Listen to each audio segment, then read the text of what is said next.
Janganlah kamu serupa dengan dunia ini. Catat Bapak Ibu anak-anak muda, supaya kita beribadah bukan seperti yang kita maksud, tapi kita beribadah seperti yang Tuhan maksud. Dengar baik-baik. Alkitab kurang kerjaan melarang sesuatu kalau nggak serius. Halo, kalau nggak serius kurang kerjaan ya. Artinya serupa dengan dunia ini sangat amat serius.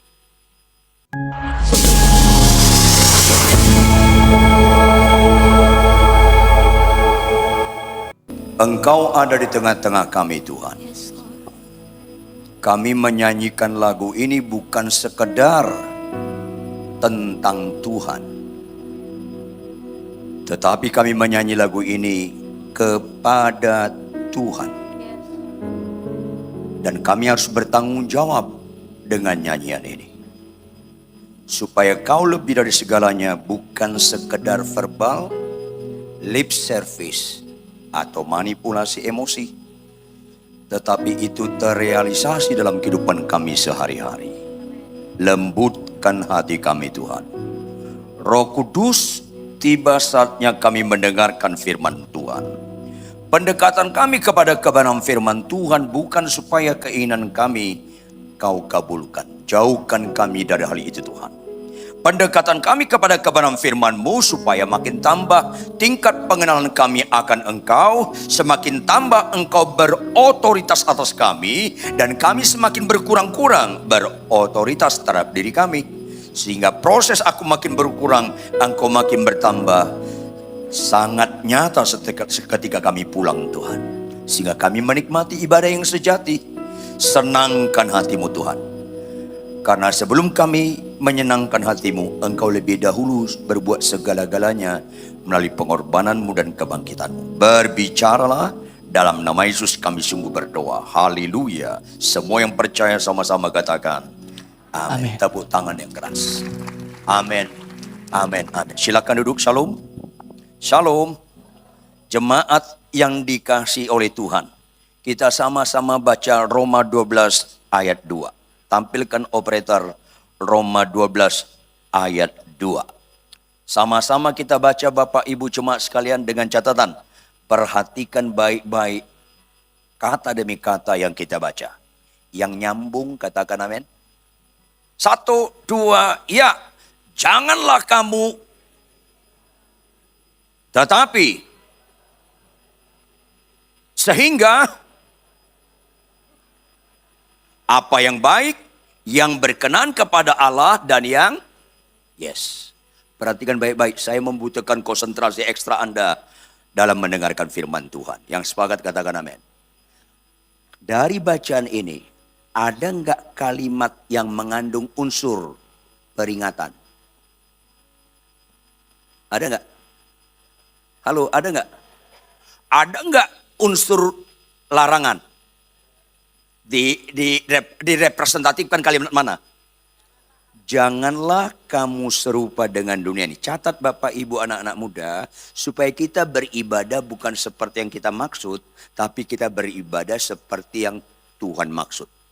Katakan amin. Tepuk tangan. Yes, dengar baik-baik. Alkitab kurang kerjaan melarang sesuatu kalau nggak serius. Halo? Kalau nggak serius, kurang kerjaan ya. Artinya serupa dengan dunia ini sangat amat serius. Pertanyaan, orang Kristen suka nggak kesembuhan? Yang keras dong. Agama lain suka nggak kesembuhan? Penjahat suka nggak kesembuhan? Siuman dong. Kalau sampai penjahat pun suka, nggak ada istimewanya kesembuhan itu. Siuman dong. Itu nggak rela wajah Anda. Halo? Kesembuhan bukan ciri utama Kristen. Saya sedih kalau penekanan ibadah kesembuhan. 10 orang sakit kusta datang ke Tuhan Yesus, jawab, berapa yang sembuh? Berapa yang sembuh? Semua sembuh. Berapa yang menyenangkan hati Tuhan? Kenapa bukan semua? 1, kenapa? Karena Tuhan tidak pernah meletakkan sukacitanya di kesembuhan. Waras sedikit lah. Nggak apa-apa, di sini saya nggak diundang lagi khotbah, nggak apa-apa. Harus nyampe kebenaran. Kalau Tuhan meletakkan sukacitanya pada kesembuhan, konsisten dong. Semua sembuh, semuanya Tuhan sukacita dong. Kenyataan kan kagak. Kenapa? Kesembuhan bukan ciri utama Kristen. Lanjut. Ada nggak firman Tuhan berkata, kasihlah musuhmu? Ada nggak firman Tuhan berkata, balaslah kejahatan dengan kebaikan? Penjahat suka nggak itu? Jawab dong, penjahat suka nggak itu? Agama lain suka nggak? Orang Kristen suka nggak? Enggak juga. Masalahnya enggak juga. Halo. Mengerikan ibadah-ibadah menekankan sakit sembuh tanpa berubah kelakuan. Mengerikan. Sekarang akhir zaman, banyak sekarang nabi palsu mengambil bagian di khotbah. Sehingga dikhotbahkan sakit sembuh. Yang berzina tetap berzina. Yang ngelawan suami tetap ngelawan suami. Yang musuhan sama menantu tetap musuhan sama menantu. Karena gereja sekarang nggak menjadi agen perubahan. Ini mengerikan. Ini penting. Makanya orang benar hidup oleh karena, yang keras dong. Orang benar hidup oleh karena iman. Ulangi apa? Yuk kita buka Matius 8. Ayat 5 sampai ayat 13. Matius 8 ayat 5 sampai 13. Kalau sudah dapat, saya ajak kita membacanya bergantian. Saya baca ayat yang ganjil, Anda baca ayat yang genap, ayat 13 kita bersama-sama. Di bawah judul perikop tentang apa? Yesus menyembuhkan. Enggak bawa Alkitab ya? Turut berduka cita. Saya gembala jemaat satu jemaat di Pondok Indah. Selalu saya bilang, semua jemaat kalau beribadah bawa Alkitab dan bawa buku catatan. Jangan pura-pura nggak dengar. Bawa Alkitab dan bawa buku catatan. Karena kita harus kenal diri kita gampang lupa. Kita ibadah seringkali ritual tanpa spiritual. Akhirnya kita suka mendengar firman sampai dimensi knowledge, pengetahuan doang. Bukan jadi perubahan. Makanya mendengarkan firman Tuhan harus mental seorang murid. Yang sepakat katakan amin. Ya, untuk besok-besok ibadah, bawa Alkitab dan bawa buku catatan. Lawan muka lo. Ayolah. Saya mulai, ketika Yesus masuk ke Kapernaum, datanglah seorang perwira mendapatkan dia dan memohon kepadanya. Lanjut.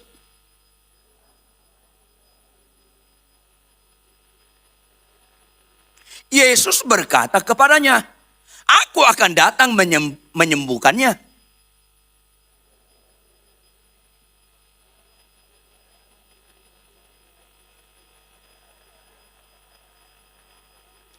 Sebab aku sendiri seorang bawahan dan di bawahku ada pula prajurit.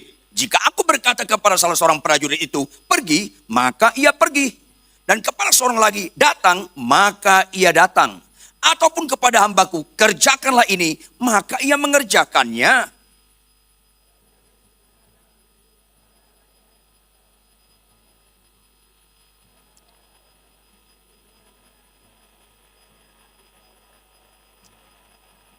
Ayat 11. Aku berkata kepadamu, banyak orang akan datang dari timur dan barat dan duduk makan bersama-sama dengan Abraham, Ishak dan Yakub di dalam kerajaan surga.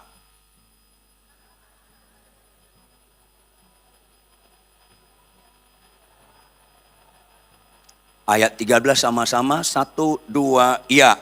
Lalu Yesus berkata kepada perwira itu,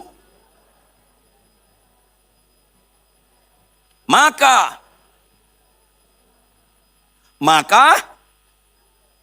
pada saat itu juga sembuhlah hambanya.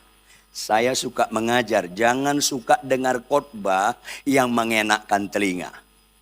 Tapi maulah kita dengar khotbah dalam 2 Timotius 3:16 apa? Berfungsi untuk mengajar, berfungsi untuk menunjukkan kesalahan, supaya berfungsi memperbaiki kelakuan kita dan mendidik kita dalam kebenaran. Catat baik-baik, mujizat yang paling indah bukan sakit sembuh. Mujizat yang paling indah kita akhirnya hidup dalam kebenaran. Katakan amin. Saya lebih suka menjadi suami yang benar daripada pengkhotbah yang benar. Catat baik-baik. Pengkhotbah yang benar bisa dipelajari. Pengkhotbah yang benar bobotnya bisa keterampilan. Mimpin pujian itu bobotnya seringkali keterampilan. Tapi menjadi suami yang benar pasti kehidupan. Ini penting sekali. supaya Anda bisa membedakan perbedaan signifikan di balik itu semua. Banyak orang khotbah benar, tapi rumah tangganya nggak benar. Ini penting sekali. Banyak orang mimpin pujian gemetar-gemetar, tapi pulang naik motor lawan arah, orang lain gemetar sama dia. Ini ketawa nyambung nggak sih? Ya nyambung lah, orang Anda yang saya maksud juga. Ayolah. Ini penting, makanya bersyukurlah Anda sebelum meninggal dengar khotbah hari ini. Supaya kalau tahun depan meninggal agak beres hidup kita. Ngapain dengar khotbah yang nggak membereskan hidup? Halo. Ini penting sekali. Ayat 10, perhatikan ayat 10. Tadi udah kita cermati ya, ayat 10, tampilkan operator ayat 10.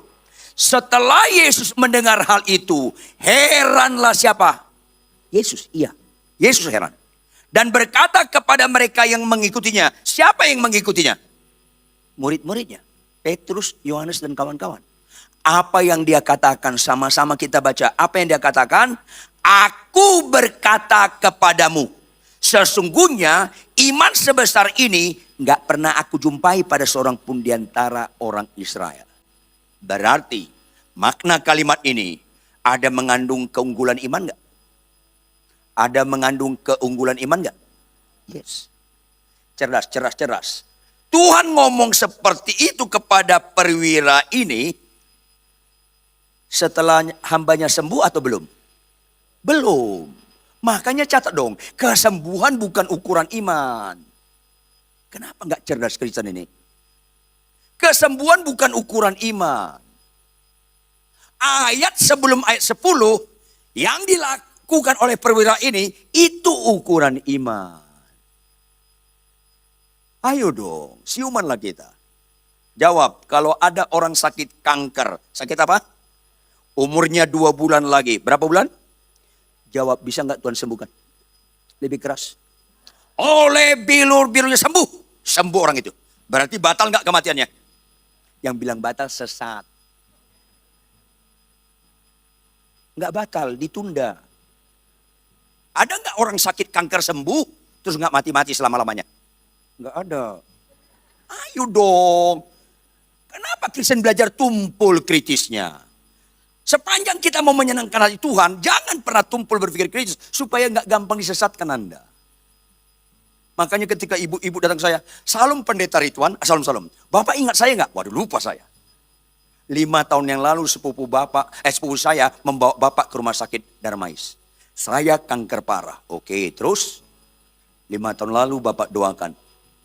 Akhirnya saya sembuh. Yang benar bu, benar Pak Pendeta. Kapan periksa terakhir? 6 bulan yang lalu Pak Pendeta. Apa hasilnya? Saya sudah bersih dari kanker. Apa yang saya bilang? Puji Tuhan, ibu sudah sembuh. Tapi jangan lupa ibu tetap bisa mati lagi. Kasih tahu. Ya susah orang Kristen. Memang banyak orang gereja suka kesembuhan, nggak suka kebenaran. Yang saya sampaikan ini kebenaran. Nggak rela muka lo. Ibu tetap bisa mati lagi. Kaget dia. Loh kok gitu Pak Pendeta? Bukan kok gitu. Memang gitu. Kasih tahu. Karena sembuh nggak menyelamatkan. Bertobat menyelamatkan. Katakan amin. Tepuk tangan. Supaya waras kalian Anda pulang dari sini berubah. Ini penting sekali. Lazarus dibangkitkan Tuhan Yesus nggak? Jawab dengan keras. Mati lagi nggak? Mati lagi. Sakit sembuh nggak ada unsur keselamatan. Mati bangkit gak usah kagum. Yang Anda kenal di Cengkareng itu lain. Itu Lazarus Simanjuntak. Beda orangnya itu. Ukuran iman bukan soal sakit sembuh. Makanya nggak heran jauh-jauh hari Tuhan peringatkan orang percaya. Banyak yang terpanggil, lanjut. Sedikit yang terpilih. Karena banyak orang Kristen suka kesembuhan. Nggak suka dibongkar dosa dan kejahatannya. Nggak suka dibongkar kemunafikannya. Akhirnya nggak bertobat, ya binasa ke neraka lah. Ini masalah serius. Khotbah kayak gini kurang populer. Dan ada kemungkinan nggak diundang lagi. Nggak apa-apa. Khotbah itu bukan soal diundang lagi. Khotbah itu harus, aku nggak punya utang lagi sama pendengar ya Tuhan. Karena aku khotbah kebenaran. Itu yang penting. Itu penting. Apa setelah tepuk tangan? Bertobat. Karena nggak ada rohaninya, tepuk tangan. Iman tanpa perbuatan mati. Khotbah tanpa perbuatan mati. Penyembahan bahasa roh tanpa perbuatan mati. Tepuk tangan tanpa pertobatan, innalillahi. Benar, benar. Ini penting sekali. Supaya kita jangan ibadah sekedar ritual. Artinya apa ritual? Orang Kristen seringkali saat khotbah rohani, saat penyembahan rohani, di rumah tangga nggak rohani. Itu namanya ritual tanpa spiritual. Khotbah kita harus kesimpulan dalam kehidupan sehari-hari di rumah. Baru itu spiritual. Makanya saya ingatkan Anda, jangan lihat rohani saya saat khotbah. Karena gampang sekali rohani saat khotbah. Jangan lihat rohani orang seketika penyembahan. Orang pembohong, orang penipu, orang malas baca Alkitab. Kalau menyembah, mukanya rohani semua. Ayo dong. Kalau Anda mau lihat rohani saya, tinggallah di rumah saya 6 bulan atau 1 tahun. Lihat sehari-hari, termasuk ketika istri saya kurang hemat berkata-kata. Rohani nggak saya. Ini penting karena orang bisa kita bohongi, Tuhan nggak bisa kita bohongi. Jangan ada dusta di antara kita. Ini penting sekali. Maka ini peringatan keras. Ayat 10. Ini kata ayat kunci. Perhatikan. Setelah Yesus mendengar hal itu. Mendengar apa? Mendengar ayat sebelum ayat 10. Itu yang kita gali akan agak mendalam nanti. Berikutnya. Heranlah ia. Berbobot lagi. Yesus saja heran. Berikutnya. Dan berkata kepada murid-muridnya. Mereka yang mengikutinya. Dimulai dengan kata apa? Aku berkata kepadamu. Camkan. Bapak Ibu jemaat sekalian. Kalau Yesus berbicara dimulai dengan kalimat aku berkata kepadamu, itu mengandung nilai prinsip. Karena enggak semua Yesus berbicara dimulai dengan kalimat aku berkata kepadamu. Karena Yesus bicara enggak usah mengucapkan aku berkata kepadamu, dia sudah berkata kepada mereka. Kenapa perlu kata aku berkata kepadamu? Karena ada prinsip-prinsip hidup. Aku berkata kepadamu, artinya Petrus dan kawan-kawan, termasuk orang percaya GSJS di Jakarta ini. Dia tekankan, jangan pernah lupa. Jangan pernah lupa. Apa di mana lagi berikutnya? Ini nilai. Ini nilai. Maka berikutnya apa katanya? Tampilkan operator. Sesungguhnya. Apa arti sesungguhnya? Tidak relatif. Yang sebenarnya, yang sejatinya, sesungguhnya. Berikutnya, menunjukkan ada keunggulan nilai. Iman sebesar ini, gak pernah aku jumpai pada seorang pun di antara orang Israel, termasuk kau Petrus, termasuk kau Yohanes, termasuk kau Yakobus, dan kawan-kawan. Artinya, pelajari, ini iman yang benar. Karena banyak sekarang mengajari iman yang palsu atau iman yang gak benar. Ini penting sekali. Akibatnya apa?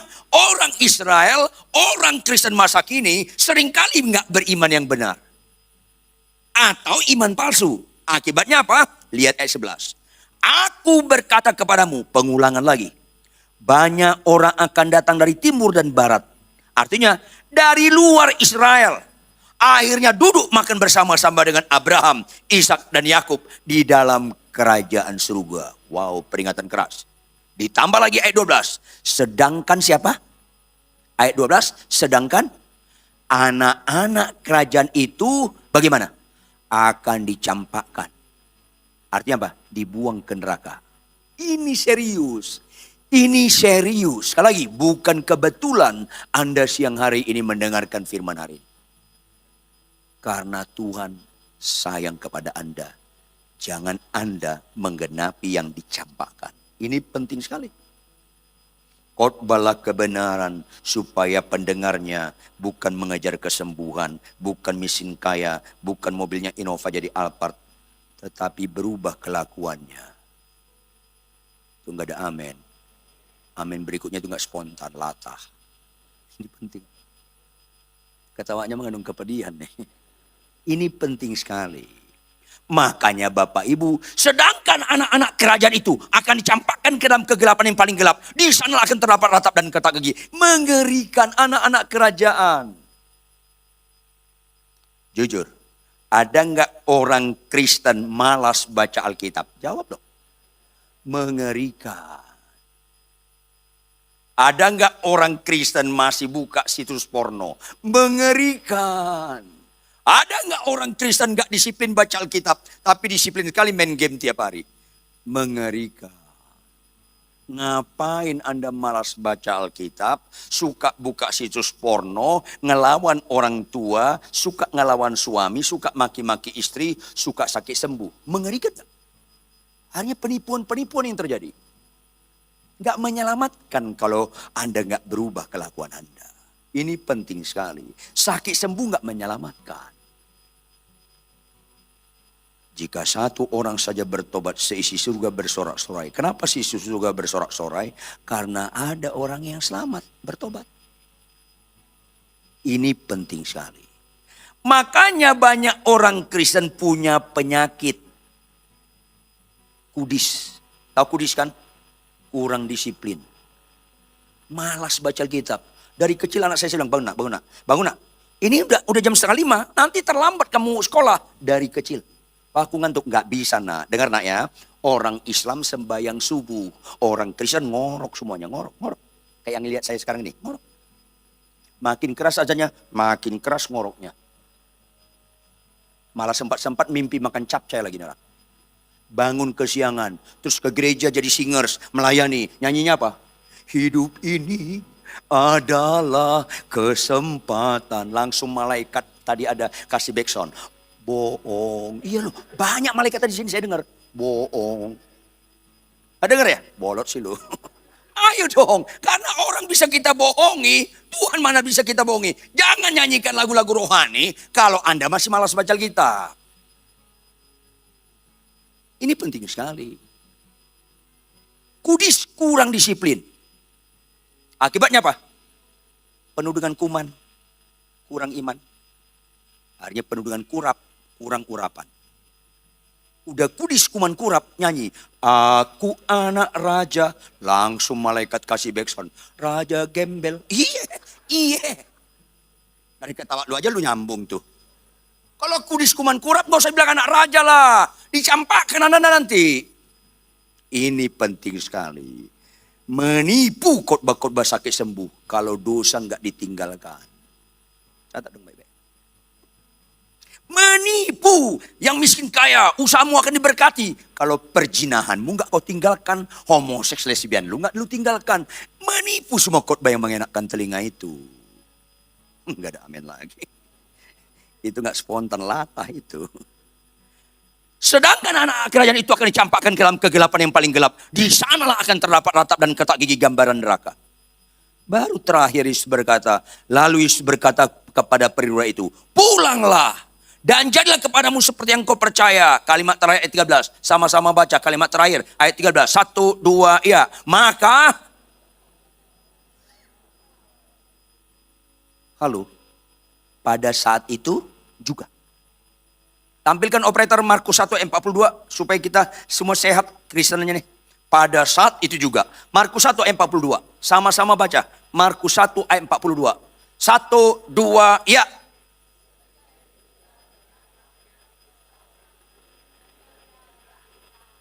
Ayo dengar dong baik-baik ibu-ibu supaya Anda pulang Anda beruban. Dengar baik-baik. Tadi kalimat pada saat itu juga itu representatif keterangan waktu. Sekarang kalimat ini kata apa yang menunjukkan keterangan waktu? Ngerti gak? Apa yang sedang Tuhan sampaikan? Halo, membuat orang lumpuh berjalan, kusta sembuh, membuat orang buta celik, Tuhan perlu tahunan atau seketika? Membuat Lazarus bangkit, perlu tahunan atau seketika? Membuat laut terbelah, Tuhan perlu tahunan atau seketika? Apa yang sedang Tuhan sampaikan di balik kata ini? Hei umatku, ini mujizat terendah, jangan kejar. Seketika itu terendah. Ibu-ibu lihat saya, ibu-ibu lihat saya.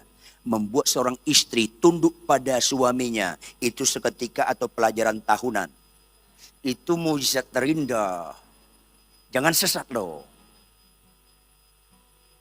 Tapi jujur, mana orang Kristen, bahkan pendeta sekalipun. Mana orang Kristen bahkan pendeta, kagum melihat mayat bangkit atau melihat istri tunduk pada suami. Mana lebih kagum?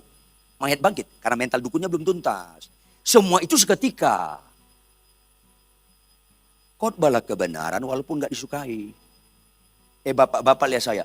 Membuat Anda tenang menghadapi istri ketika istri kurang hemat berkata-kata. Membuat Anda tenang. Itu seketika atau pelajaran tahunan.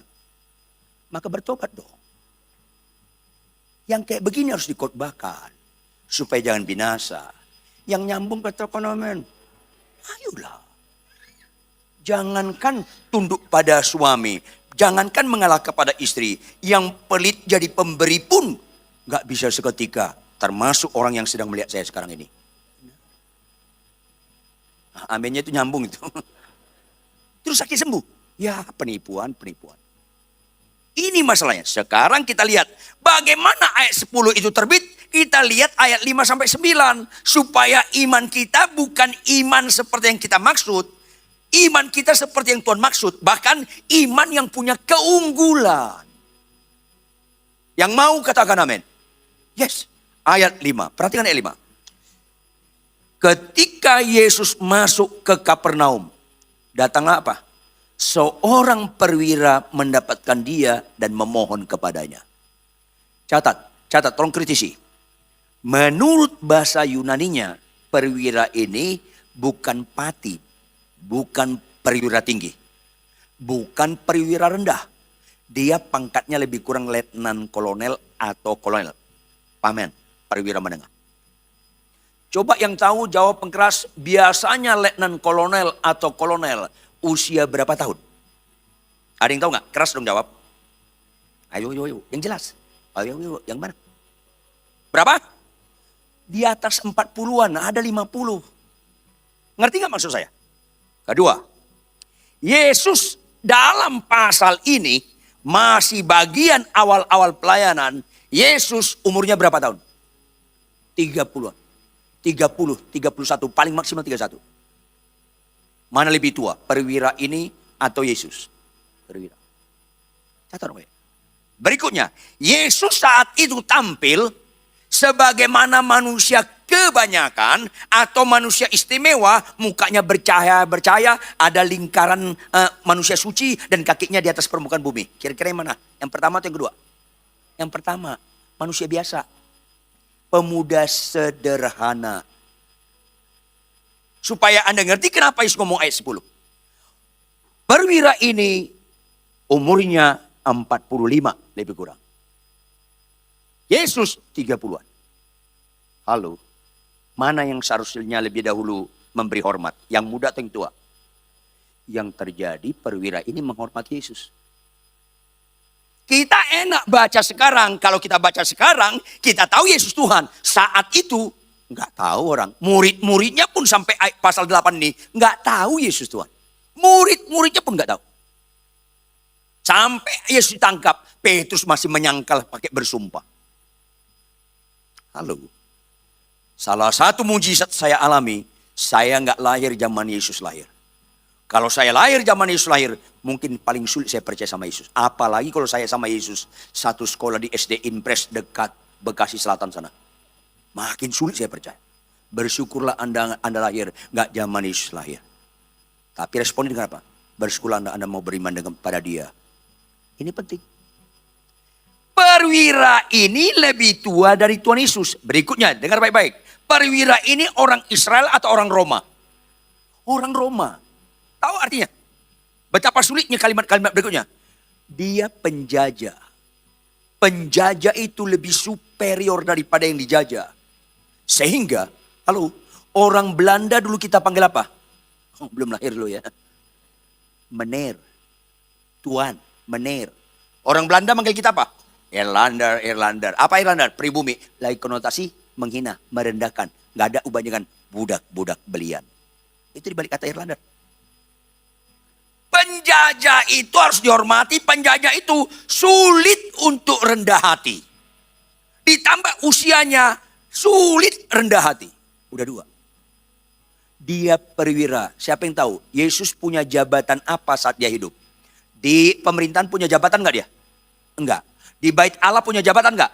Enggak. Dia bukan imam. Dia orang rakyat jemaat biasa. Posisinya memungkinkan enggak dihormati. Perwira ini sangat sulit untuk rendah hati. Dia lebih tua. Dia punya jabatan. Dia penjajah. Berikutnya, secara aspek ekonomi, mana lebih kaya, perwira ini atau Yesus? Semua identitas perwira ini makin menyulitkan dia rendah hati. Semua. Mana lebih suka harus menghormati? Yang ekonomi lemah menghormati orang kaya, atau orang kaya menghormati ekonomi lemah? Yang mana? Yang pertama atau yang kedua yang umumnya? Yang pertama. Kaya itu mengerikan. Sampai Yesus sendiri ngomong, orang kaya sulit masuk dalam kerajaan surga. Karena orang kaya menganggap kekayaan itu nilai. Enggak, kaya itu bukan nilai. Sangkin enggak nilainya, orang enggak percaya Yesus bisa enggak jadi konglomerat? Bisa, karena itu bukan nilai. Dengar dong baik-baik. Sama orang kaya saya keras sekali khotbahnya. Ada orang kaya enggak sini? Lihat saya. Sama orang kaya saya keras sekali khotbahnya. Supaya Anda sadar kekayaan itu bukan nilai. Jawab, banyak enggak orang kaya sombong? Banyak. Makanya sama orang kaya saya keras khotbahnya. Tapi masalahnya jawab, ada enggak orang miskin sombong? Masalahnya ada. Masalahnya ada. Kalau sama orang kaya saya keras sekali khotbahnya, sama orang miskin lebih keras lagi khotbah saya. Supaya jangan sempurna penderitaan Anda. Agak mending orang kaya masuk neraka daripada orang miskin masuk neraka. Orang kaya masuk neraka agak enak sedikit di bumi, kaya. Orang miskin masuk neraka di bumi susah, masuk neraka lagi. Sempurna banget penderitaan Anda berseri. Ada orang miskin di sini, tolong bertobat. Inilah yang harus khotbahkan. Bukan soal sakit sembuh. Sedih saya penekanan sakit sembuh di gereja. Ini penting sekali. Apa yang terjadi? Lihat ayat 5. Lihat ayat 5. Ketika Yesus masuk ke Kapernaum, datanglah seorang perwira mendapatkan dia. Kalimat berikutnya apa? Dan tahu nggak Anda bahasa Yunani memohon? Kata memohon hanya digunakan bawahan terhadap atasan. Budak terhadap Tuhan. Karena kata memohon budaya saat itu, kata memohon harus disertai dengan sikap tubuh. Dia berlutut. Lututnya satu kena tanah, yang satu ditekuk. Dan tangan di dada. Itu kata memohon. Gak bisa gini, aku memohon sambil gini. Disambar geledek loh. Gak bisa. Bawahan ke atasan memohon. Sejajar meminta. Atasan kepada bawahan memerintah. Beda. Nah perwira ini menempatkan dirinya kepada pemuda yang sederhana dari dia. Gak ada jabatannya, ekonominya lemah. Dia tempatkan orang ini atasan dia. Saya peringatkan Anda orang kaya. Kalau Anda sulit rendah hati, sampai mati pun Anda nggak bicara iman. Karena ciri iman bukan sakit sembuh. Ciri iman rendah hati. Jangan pura-pura nggak dengar. Rendah hati. Ini penting. Ini penting. Saya peringatkan Anda yang umurnya lebih tua. Nggak Anda hormati, Anda selalu menempatkan diri di atas kepada orang muda. Anda sulit sekali rendah hati. Sulit sekali Anda membicarakan iman kalau Anda tidak mau merendahkan hati termasuk orang yang lebih muda. Ini penting supaya karakter kita berubah. Lebih mulia di mata Tuhan mantan sombong daripada mantan sakit kanker. Mantan sakit kanker itu hal lahiriah. Mantan sombong itu hal rohani. Mantan kanker enggak menyelamatkan. Mantan sombong karena ada unsur pertobatan itu menyelamatkan. Ini penting dikhotbahkan. Gak usah kagum lagi mantan lumpuh, mantan buta. What next? Apa berikutnya? Bertobat gak? Itu penting. Lihat ayat 6. Sama-sama kita baca ayat 6. 1, 2, ya. Ini gak lazim. Perwira penjajah lebih tua, punya kedudukan, lebih kaya, ngomong sama lebih muda, yang dijajah, ekonominya lebih lemah, nggak punya jabatan. Dia bilang apa? Mener, Tuan. Wow. Supaya kita ngerti ayat 10 bukan soal sakit sembuh. Yang kedua, nggak lazim. Apa kalimat berikutnya? Tuan, hambaku terbaring di rumah karena sakit lumpuh. Nggak lazim zaman dahulu memperhatikan budak. Kau udah baik di atas rata-rata kalau kau suruh anak buahmu untuk mencari dokter. Ini bukan anak buahmu, kamu sendiri. Kalimat terakhir ayat 6. Apa? Tampilkan operator ayat 6. Dan ia sangat menderita. Arti sangat menderita, dia merasakan penderitaan budaknya. Ini kan repot, mengerikan sekali, luar biasa. Ibu-ibu, saya kasih tahu Anda, saya pernah marah besar sama jemaat saya orang kaya. Dia tampar pembantunya, gara-gara pembantunya geser anjingnya dengan kaki. Sana, ditampar.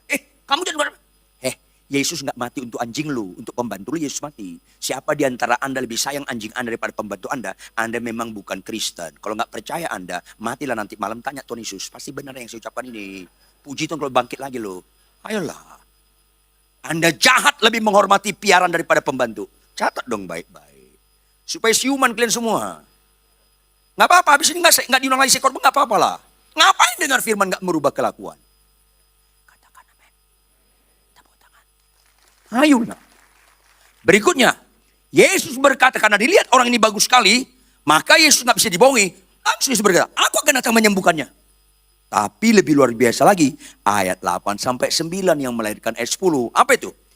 Tetapi jawab perwira itu kepada Yesus. Tetap dia konsisten kepada pemuda yang sederhana, namanya Yesus yang dijajah. Tuhan, tetap dia konsisten. Tuhan, aku nggak layak menerima Tuhan dalam rumahku. Katakan saja sepatah kata maka hambaku akan sembuh. Dia mempercayakan hidupnya kepada apa yang dikatakan Tuhan Yesus. Bapak-bapak, kalau Yesus berkata, hai suami, kasihlah istrimu. Percaya, lakukan. Loh Pak Pendeta, kalau istriku cerewet. Nggak ada kaitannya kelakuan istri dengan mengasihi istri. Nggak ada kaitannya. Kita mengasihi istri kita, kaitannya karena kita beribadah kepada Tuhan. Bapak-bapak lihat saya, kemungkinan istri saya lebih cerewet dari istri Anda. Kemungkinan. Karena istri saya punya peraturan di rumah lebih ketat dari hukum Taurat. Dan ketawa, ini penderitaan. Kemungkinan istri saya lebih cerewet dari ibu-ibu semua di sini. Tapi tidak ada kemungkinan cerewet istri saya berbobot merubah firman. Hai istri, hai suami, kasihlah istrimu jadi saya nggak kali. Enggak. Saya mengasihi istri saya, nggak ada kaitannya dengan kelakuan istri saya. Karena saya meletakkan percaya saya kepada katakan saja sepatah kata, maka hambaku itu sembuh. Ayat terakhir, ayat 9. Sama-sama kita baca ayat 9 supaya mengerti ayat 10. 1, 2, ya. Sebab aku sendiri seorang bawahan. Dan di bawahku ada pula prajurit. Jika aku berkata kepada salah seorang prajurit itu, pergi, maka ia pergi. Dan kepada seorang lagi, datang, maka ia datang. Terakhir apa? Ataupun kepada hambaku, kerjakanlah ini.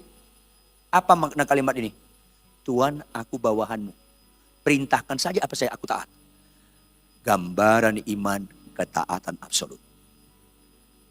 Bahkan dia bukan bawahan, aku budakmu. Katakan apa saja, maka orang beriman bukan pada janji Tuhan. Orang beriman pada perintah Tuhan. Pulanglah dari tempat ini, setiap kali membaca Alkitab, ada perintah Tuhan. Lakukan. Ketaatan adalah statement hidup yang berbobot. Kau sungguh beriman kepada Tuhan. Bangkit berdiri, tepuk tangan yang keras. Amin. Mari kita berdoa. Kembali tidak habis-habisnya kami kagum-kagum dan kagum kepada Engkau Tuhan. Bagaimana kami tidak kagum Tuhan? Siapakah kami siang hari ini dilawati kebenaran firman Tuhan yang murni? Tuhan benar, gak ada yang tersembunyi daripada Engkau. Dosa apa kami ditegur secara langsung atau tidak langsung? Ampuni, ampuni, ampuni kami Tuhan. Ampuni juga kami kalau kami lebih terfokus kepada nilai-nilai seketika, bukan pada proses. Sehingga kami serupa dengan dunia ini. Ampuni, ampuni, ampuni kami Tuhan. Ubah paradigma kami, tata nilai, mindset kami Tuhan. Yang berdampak kepada perubahan karakter kami Tuhan. Sehingga aku makin berkurang, Yesus makin bertambah. Makin nyata karakter Kristus sungguh nyata atas perubahan-perubahan hidup kami. Sehingga utuslah kami Tuhan menjadi surat-surat yang terbuka di tengah keluarga, di tengah masyarakat. Sehingga makin banyak lutut bertelut dan mulut mengaku, Kaulah satu-satunya Tuhan. Terjemahkan lebih lanjut kebenaran firman hari ini dengan segala kekayaan maknanya lebih daripada hamba-Mu uraikan. Materaikan dan Roh Kudus follow up supaya kami mengimplementasikan kebenaran ini dalam kehidupan kami sehari-hari. Dalam nama Yesus, yang percaya sama-sama katakan Amin.